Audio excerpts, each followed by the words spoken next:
ሰላምታ ይለውላችሁ የሚደርስ ወገኖቼ፣ ዛሬም በሌላ ቪዲዮ ተገናኝተናል። በዛሬ ቪዲዮአችን አራት የተለያዩ ጉዳዮችን ይዤላችሁ መጥቻለሁ። አራቱም በጣም ወሳኝ ናቸው። በጣም ወሳኝ የሆነውን በቪዲዮ መጨረሻ ላይ ነው የማደርግላችሁ። ለምንድን ነው ቪዲዮ ትንሽ ረዘም ያለ ነው፣ የ7 ደቂቃ ቪዲዮ ነው። እኔ ሀሳብ መስጠት የፈለኩት ከዛ በፊት ያሉት 3 ቪዲዮዎች ላይ ነው። የመጨረሻው ቪዲዮ ላይ አንድ ካህን አባታችን በሚገርም ሁኔታ ጥሩ አድርገው አብራርተውታል። ዝም ብዬ እናንተን ጊዜ ለመባከን አይደለም እስከ ቪዲዮ መጨረሻ ቆዩ ያልኳችሁ። በጣም ትልቅና ወሳኝ ነገር በዚህ ዘመን ያሉ ወጣቶች ታዳጊዎች የተሸወዱበት ገደል እየገቡበት ያለው ጉዳይ ነው። እሱን በሰፊው አንስተዋል። እኔም ጉዳዩን እንደሰማው በጣም ነበር የደነገጥኩት። ከድንጋጤ ብዛት መናገርም ነበር ያቃተኝ። እኚህ ካህን አባታችን በሚናገሩት ሀሳብ ላይ ሙሉ በሙሉ እስማማለሁ። ከእሳቸው የበለጥም የምናገረው የማብራራውም ነገር ስለሌለኝ ነው የእሳቸውን ሀሳብ ብቻ የማስቀምጥላችሁ። ከዛ በፊት ግን አብዛኛውን ክርስቲያን ደብተራ ጠንቋይ የማድረግ ስራ በሰፊው እየተሰራ ነው።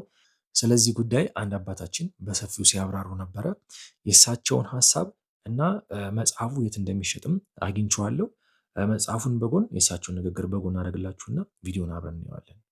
ይህም በብሉይም በሐዲስም ተወግዞ ያለ እኮ ነው። አሌሎሙ ለእለ ይጽሕፉ ስመ እኮየ። ለምሳሌ ሌሊት በማህሌት አድረው ቀን በአውደ ንግሥት ይባክኑ የሚውሉ ደብተሮች አሉ። ይህም በጣም የተወገዘ ነው።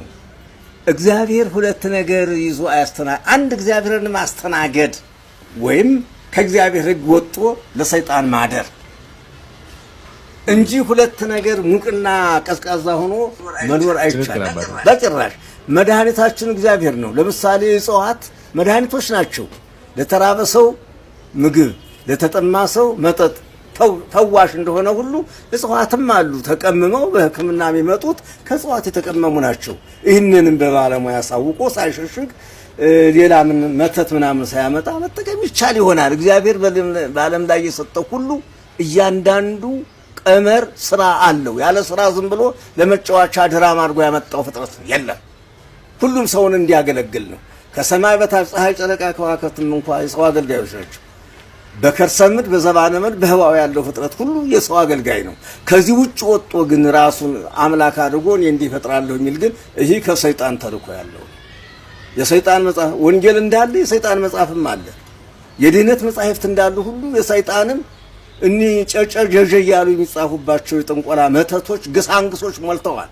በነገራችን ላይ እሳቸው አባታችን የሚናገሩት ጨጀ ፈፈ ምናምን የሚለውን ነገር ያሉትን ቤተክርስቲያን በር ላይ ድርሳነ ሚካኤል፣ ድርሳነ ገብርኤል እያሉ ክታብ አንድ ላይ አሰፍተው በቆዳ አንገት ላይ የሚንጠለጠል ውሃ እንዳይነካ ተብሎ የሚሸጥ የምትገዙ ሰዎች ቤታችሁ ካላችሁ ቆዳውን ቀዳችሁ ውስጥ ያለውን ድርሳን ክፈቱትና ከጀርባ የገጹ ጀርባ ላይ ጨጨ ጀጀ ፈፈ የሚባል ጽሁፍ ታገኛላችሁ። እንደዚህ አይነት የቤተክርስቲያን ድርሳንም ጽሁፍም የለም። ከፊት ለፊት ሲጻፍ ቅዱስ ሚካኤል ነው፣ ከጀርባ ግን የአጋንንቱን ስም ይጽፉታል።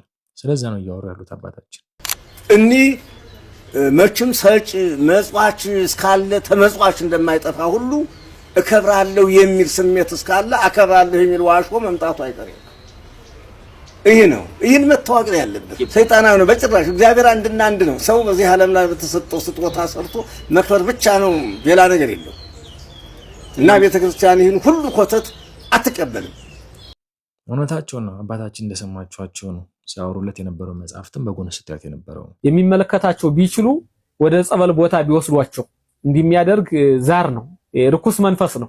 ከቻልክ እንግዳ ተመስጠህ ወደ መንበረ ጸባዖት አትመሰጥም፣ አታለቅስም። ከቻልክ የሌሎችን አመተህ ያን ያህል በተለያየ ሁኔታ የደነደነውን ተከሻህን የምትገልጽብን ያን ጦንቻህን የምትገልጸው ያ አየነው እኮ ምን እንደሚመስል እሱና እግዚአብሔር ይመስገን። እንደዚህ አይነት አባቶችን ያብዛልን። በእውነት እንደዚህ አይነት አባቶች ይብዙልን። እንደዚህ አይነት ፕሮግራሞችን ስንሰራ እኔ በግል ያተረፍኩት ስድብ ነው። በስልክም ተደውሎ ይሰደባለሁ፣ ቴሌግራም አካውንቴም ላይ ይሰደባለሁ፣ ኮሜንትም ላይ ከስድብ የዘለለ ነገር ገጥሞኝ አያውቅም። አንተ ማን ስለሆንክ ነው? አንተ እንዴት እንደዚህ ትናገራቸዋለህ? እሳቸው ትልቅ አባት ናቸው፣ እንደዚህ ተምረው በዚህ ገብተው በዚህ ወጥተው የሚሉ ብዙ ሰዎች አሉና እኔ በግሌ እንደዚህ አይነት ፕሮግራሞችን እየሰራው አባቶች ለምን እንደዚህ ታደርጋላችሁ የማለት አቅሙም አይኖረኝም። እንደዚህ አይነት አባቶች ስለጠፉ ዝም ስለተባለ ነው እነዚህ አይነት ፕሮግራሞችን ለመስራት ብዙ ጊዜ የምገደደው። በእውነት ይቅርታ ብዙ አታናግሩን እንዴ። ትክክለኛ ያልሆነ አገልግሎት በትንቢተ ኢሳይያስ ምዕራፍ 1 ላይ እኮ ስንመለከት መስዋዕታችሁ ፋንድያ ሆኗል ይላል። አሁን እንደዚያ ሆኗል። በእውነት እናውቅ እኮ እናደርጋለን ቀርቦ ላይ ትክክል አይደለም። በቃ አሁን እኔ ለምሳሌ በጩኸት ዓለም ውስጥ ነበርኩኝ። ስለዚህ ስናደርገው የነበረው ክንውን ትክክል አይደለም።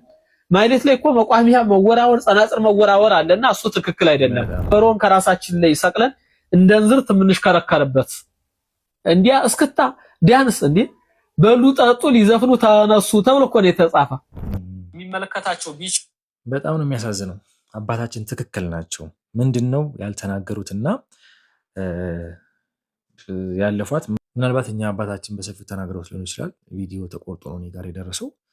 ምንድነው እንግዲህ በሚማሩበት ሰዓት ለእውቀት ለምናምን ተብሎ የጠጡት ቅጠላ ቅጠሉ ተወቅጦ ተጠጥቶ የታጠኑት መጋቢ ገሌ ለመባልና የቤተክርስቲያን አስተዳዳሪ ለመሆን በአቋራጭ የሄዱበት መንገድ ነው። ዛሬ በአደባባይ በልጅነታቸው የተዋረሱት ያስገቡት መንፈስ ነው። በአደባባይ ራሳቸውንም ቤተክርስቲያንም እያዋረድ ያለውና እውነታቸውን አባታችን እጅና እግራቸውን አስረው እንደዚህ አይነቶቹን አባቶች ጸበል ማስገባት ነው የሚያስፈልገው።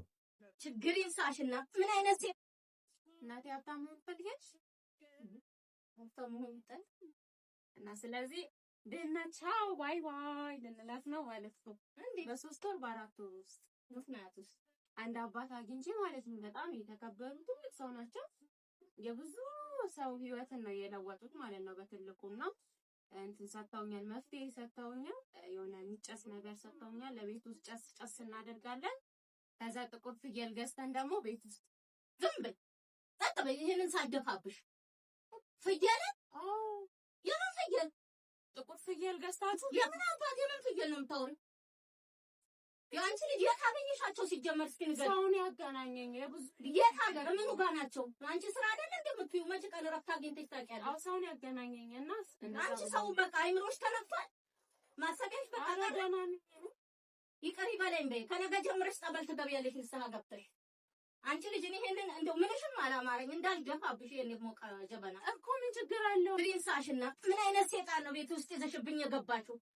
ምን አይነት ሴጣን ነው? ምን አይነት ይህን ቪዲዮ እንዴትም አድርገው እንደ ጨዋታም እንደ ሰርፕራይዝም እንደ ማስደንገጫም አድርጋ ልትሰራው ትችላለች። ተነጋግረው ይሁን ሳይነጋገሩ ይስሩት አላውቅም፣ ግን ቪዲዮ ኦሪጂናል ይመስላል። ከጀርባ ምንም አይነት የታቀደበት አይመስልም። ግን የእናትየውን ጄኒዩን መሆንና ከልባቸው መሆን ሳላደንቅ አላልፍም። እንደዚህ አይነት ወላጆች ስላሉ ነው እውነት አንዳንዴ ተስፋ የማያስቆርጠው እና በማህበረሰባችንም ተስፋ እንዳንቆርጥ በእናቶቻችን በአባቶቻችን ተስፋ እንዳንቆርጥ የምንሆነው አሉ ማለት በጣም ብዙ አይነት ሰዎች አሉ። ብዙ አይነት ወላጆች ይገጥሙናል። እኔ በግሌ ከብዙ ሰዎች ጋር ተገናኝቼ አውቃለሁ በዚህ በመናፍስት ሴራ ጉዳይና ብዙ ወላጆች አስተያየት እንኳን ለመስጠት አይመቹም። በእውነት እኔ ለመናገር ራሱ እፈራለሁ። እንደዚህ አይነት እናት እንደዚህ አይነት ወላጅ አለ ብዬ እንኳን አስቤ አላውቅምና እግዚአብሔር ይስጣቸው። እንደዚህ አይነት ወላጆችን እንደዚህ አይነት እናቶችን ያብዛልን እላለሁ። ንስሐ ሳልገባ ቅዱስ ቁርባን ተቀበልኩ። እንዲሁም ከስለ አድኖ ስር ስቅስቅ ብዬ እያለቀስኩኝ ይቅር በለኝ ኃጢአቴን ፍጹም ጠላሁት ብዬ ለመድኃኒዓለም ስናገር በትከሻዬ ላይ ይከብደኝ የነበረው ሸክም ቀለለኝ። ኖ አልቀለለም ልትለኝ አትችልም። የተሰማኝን እኔ ነኝ የማውቀው። የእግዚአብሔር ቤተሰቦች እንዴት አላችሁ? እንዴት ሰነበታችሁ? እንኳን ለቅዱስ ሚካኤል ሊቀ መላእክት በዓለ ክብር በሰላም በጤና አደረሰን አደረሳችሁ። እንኳን ለጾመ ማርያም ለጾመ ነቢያት በሰላም በጤና አደረሰን አደረሳችሁት። እንግዲህ ይህንን ቪዲዮ አንድ ሰው ነው የላከልኝ። በጣም በስፋት ብዙ ሰው አይቶታል። ብዙ ሰው አስተያየት ሰጥቶበታል። በተለይ ከልጁ ንግግር የአስተያየት ሰጪዎቹ በተለይ አንዳንድ ኦርቶዶክሳውያን ሐሳብን ሳይ የግድ በዚህ ደረጃ እንኳን ያለ ክርስቲያን ያለ አይመስለኝም። ግን ቪዲዮ ሊሰራ የግድ እንደሚገባው ስላሰብኩ ነው ይሄን ቪዲዮ የምሰራው። ይሄ ልጅ እንግዲህ እንደሚነግረን ንስሐ ሳያስፈልገው ንስሐ ሳይገባ ስጋው ደግሞ እንደተቀበለ ነው የሚነግረን እና በስዕል አድኖ ስር ተንበርክኮ ጸልዮ ብዙ ሸክም እንደቀለለው ስለሰራው ኃጢአቱንም ዘርዝሮ ነግሮ ማለት ነው። ለካህን ሊነግር ያልፈለገውን ለእኔና ለእናንተ በዚህ በቲክቶክ የነገረንን ማለት ነው። እሱን እያሰበ በማልቀሱ ምክንያት ብዙ ሸክም ሲቀለው ስለተሰማው እግዚአብሔር እንደሰማው በማየት ወደ ቅዱስ ሥጋውና ክቡር ደሙ እንደቀረበ ይናገራል። እጅግ ብዙ ነገር አለቦታቸው የሚጠቅሳቸው እጅግ ብዙ ጥቅሶች አሉ እና ይህንን ቸርነት ላካፍላችሁ ነው የምፈልገው ይላልና በጣም የሚያሳዝን ሆኖ አግኝቼዋለሁ። አንዳንድ ጊዜ ወላጆች ልጆቻችንን እንዴት እያሳደገ እንደሆነ እግዚአብሔር ይወቀው። በተጨማሪ ደግሞ አንዳንድ ሰዎች መነጋገሪያ ለመሆን በተለይ ይሄ ቲክቶክ ፕላትፎርም ያልገባበት ሰው የለም። ሁሉም ኮንተንት ክሪኤተር ነው። ስለዚህ በሃይማኖቱ የማይደፈሩ ቦታዎች የሉም። አይ ይሄስ ይቅርብኝ፣ ይሄ እኔ አይደለም አይባልም። ሁሉ ቦታ ብቻ ሊያነጋግር ይችላል፣ ሊያስገርም ይችላል፣ በሰው ፊት ትልቅ ዝና ሊያስገኝ ይችላል የተባለበት ቦታ ሰዎች እየገቡ የሚናገሩበት ሆነዋልና ክርስቲያናችን ደስ አለኝ፣ መሰለኝ፣ ታየኝ፣ ተገለጸልኝ፣ በራልኝ የሚባል ነገር አይሰራም። የቤተ ክርስቲያናችን ስርዓት ቋሚ ነው። በሰዎች እይታ፣ በሰዎች ሐሳብ፣ በሰዎች አቀባበል የሚቀየር አይደለም። ቅድስት ቤተ ክርስቲያናችን ከመንፈስ ቅዱስ አግኝታ የሰራቸውን ስርዓት እኔና እናንተ ያየነውን ነገር ሁሉ ሊቀይረው አይችልም። ቅዱስ ጳውሎስ እንደው ምን ይላል? ሰይጣን ራሱ የብርሃን መልአክ እስኪመስል ድረስ ራሱን ይቀይራል ነው የሚለው። ትልልቅ ተአምራትን ሰይጣን ሊያሳይ ይችላል። በነገራችን ላይ ጌታችን የተመረጡትን እስኪያስት ድረስ ታላላቅና ድንቅ ምልክትን ያደርጋል። አንተ የተሰማህን ስሜት ብዙ ሰዎች ያልሆነ ቦታው ላይ ቆመው ሊሰማቸው ይችላል። ሰው ገድሎ ቀለል ላለኝ ሊል ይችላል። አንድ ሰው ኃጢአት ሰርቶ ቀለል ላለኝ ሊል ይችላል። ጽድቅ ሰራ ማለት ነው። አንዳንድ ሰው በደል በድሎ ነውር ፈጽሞ ህሊናው ግን ጥሩ ነው ያደረከው ሊለው ይችላል። እኛ መለኪያ አይደለንም። መለኪያዋ ቅድስት ቤተክርስቲያን ናት። አንተ እውነት ኦርቶዶክሳዊ ከሆንክ ማንም ኦርቶዶክሳዊ ወደ ቅድስት ቤተክርስቲያን ሲገባ በቅዳሴው መሃል ላይ ካህኑ ይወጣል። ዲያቆኑም መቁረርትና ሰን ይዞ ይወጣል። ካህኑ እጁን እየታጠበ ሥጋ ወደሙ ሊቀበሉ ስላላቸው ሰዎች እንዴት መዘጋጀት እንዳለባቸው አዋጅ ያወጃል። እንዲህ ብሎ ንጹሕ የሆነ ከሥጋው ከደሙ ይቀበል፣ ንጹሕ ያልሆነ ግን አይቀበል። ለሰይጣንና ለመለክተኞቹ በተዘጋጀ በመለኮት እሳት እንዳይቃጠል። በልቦናው ቂም የያዘ ልዩ ሐሳብና ዝሙት ያለበት ቢኖር አይቅረብ። እጄን ከአፋዊ እድፍ ንጹሕ እንዳደረግኩ ማለት በዲያቆኑ እየታጠበ ነው። እጁን ከውጫዊ እድፍ በዚህ ውሃ ታጥቤ ንጹሕ እንዳደረግኩ እናንተም ከምትሰሩት በደል እንዲሁ ንጹሕ ነኝ። ደፍራችሁ ወደ ክርስቶስ ሥጋና ደም ሳይገባችሁ ብትቀርቡ መተላለፍ የለብኝም። በንጹሕና ሆናችሁ ባትቀርቡ ማለት ንስሐ ሳትገቡ የቀማችሁትን ሳትመልሱ የበደላችሁትን ሳትክሱ ብትቀርቡ እኔ ከመተላለፋችሁ ከበደላችሁ ንጹሕ ነኝ፣ ኃጢአታችሁ በራሳችሁ ይመለሳል እንጂ ይላል። ቀጥሎ ዲያቆኑ ምን ይላል? ዋናው ዲያቆኑ ይህንን የቄሱን ቃል ያቃለለ የሳቀና የተነጋገረ ወይም በቤተ ክርስቲያን ውስጥ በክፋት የቆመ ቢኖር ይህንን ቃሉን ያቃለለ ጌታችን አምላካችን መድኃኒታችን ኢየሱስ ክርስቶስን እንዳሳዘነው ይወቅ ይረዳ። ስለ በረከት ፋንታ መርገብን፣ ስለ ኃጢአት ስርየት ፋንታ ገሃነመ እሳትን ከእግዚአብሔር እንዲቀበላል ይላል። ይህን የቤተ ክርስቲያን አዋጅ መሰረት ያደረገው የብርሃነ ዓለም የቅዱስ ጳውሎስን መልእክት አንደኛ ቆሮንቶስ ምዕራፍ 11 ቁጥር 27 ማንም ከዚህ እንጀራ ሳይገባው ቢበላ ከዚህ ጽዋ ሳይገባው ቢጠጣ የጌታ የኢየሱስ ክርስቶስ ቅዱስ ሥጋና ክቡር ደም አለበት ብሎ አማኝ ለሆኑ ለቆሮንቶስ ሰዎች ነው የጻፈው።